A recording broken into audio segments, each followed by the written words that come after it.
বলতেছি, প্রথমে আল্লাহর দরবারে শুকরিয়া জ্ঞাপন করছি।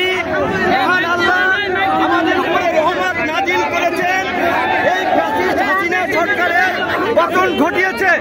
দ্বিতীয়ত, বিপ্লবী ছাত্র জনতাকে অভিনন্দন এবং শুভেচ্ছা।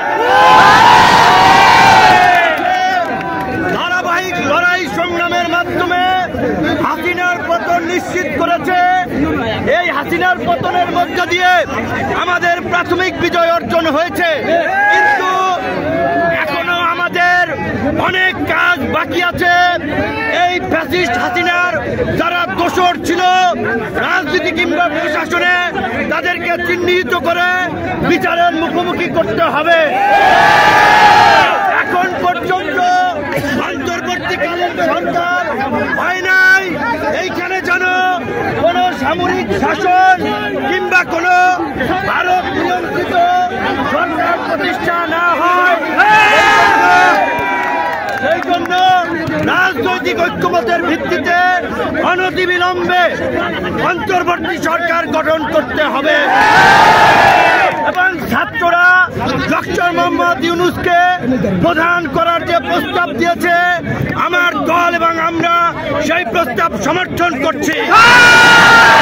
আমরা অনুরোধ জানাবো, আজকে সন্ধ্যার আগে মহামান্য রাষ্ট্রপতি ডক্টর ইউনূসের নেতৃত্বে অন্তর্বর্তীকালীন সরকার গঠন করে বিলুপ্ত পশুদের উপরে হামলার এদেশীয় এজেন্টদেরকে ব্যবহার করাটা চক্রান্ত করছে। আপনারা সংখ্যালঘুদেরকে নিরাপত্তা দিবেন। সংখ্যালঘু ভাই বোনদেরকে বলবো, এই বাংলাদেশ আপনার আমাদের সকলের, এই দেশই আপনাদের নিরাপদ আশ্রয়স্থল।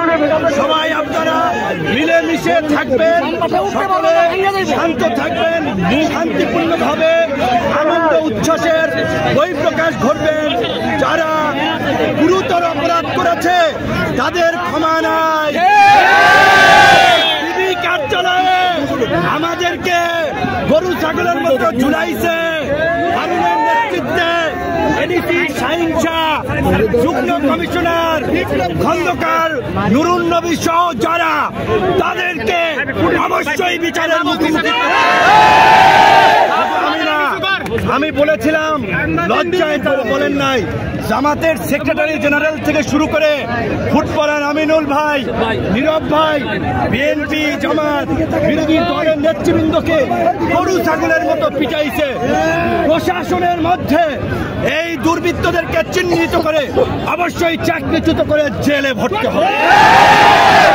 আপনারা গণ অধিকার পরিষদের নেতা কর্মীদেরকে বলবো, অন্যান্য এই আন্দোলন সংগ্রামে অংশগ্রহণকারী দল ছাত্র জনতার সাথে মিলেমিশে এলাকার শান্তি এবং স্থিতিশীলতা রক্ষায় কাজ করুন।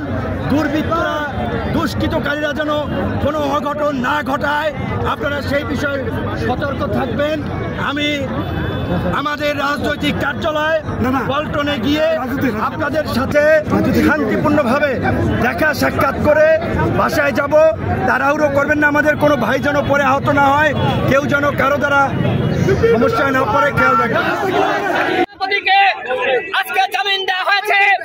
আমরা বলতে চাই, শুধুমাত্র জামিনের মাধ্যমে এই ধরনের নেতা কর্মীদেরকে মুক্তি দিলে চলবে না। তাদের নামে যে মামলা দেওয়া হয়েছে, এই মামলা অনতিবিলম্বে প্রত্যাহার করতে হবে। সাথী বন্ধুগণ, আমরা গতকাল মহামান্য রাষ্ট্রপতির সাথে সংলাপে বসেছিলাম।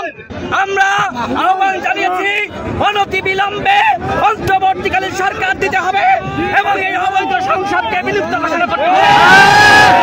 যদি এই সংসদ বিলুপ্ত না করে আরএমজি 1-11 বানানোর ষড়যন্ত্র করা হয়, ফখরুদ্দিন মঈনুদ্দিন বানানোর ষড়যন্ত্র করা হয়, বাংলাদেশের জনগণ সেটি মেনে নেবে না। আমরা এই মুহূর্তে আমাদের সভাপতিকে নিয়ে আমরা পল্টনে যাব। বাংলাদেশের জনগণ এবং দলীয় নেতা কর্মীদেরকে পল্টনে জড়ো হওয়ার আহ্বান জানাচ্ছি। ধন্যবাদ।